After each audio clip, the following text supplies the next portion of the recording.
Today is my day off. So ayan, naglalakad. Malayo kasi ang anuan ng taxi dito. So ayan, nakikita nyo pag Friday. Sobrang tahimik guys. Ayan, nandun kami sa likod. Ayan, ayan, sobrang tahimik yan dito. Ayan yung mosque dito. Ito yan, dyan sa likod yan mga bulaklak. Maghanap ako. Wala ako kahit isa. Wala talagang nada na taxi dito. Ayan. Kasi pag Friday, yun ang ano nila dito, yung parang holiday. Sa atin naman, Sabado at saka Linggo. Dito naman, Thursday night. Yan, at saka Friday, Saturday yan. Yan yung ano nila dito. Pahinga naman. So, kainit-initan, okay lang. Naka-sunscreen naman tayo.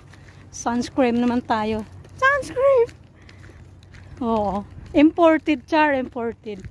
So, okay lang mainitan. Nagpapainitan. Ang layo pa doon pa ako pupunta yun. Liliko pa ako doon.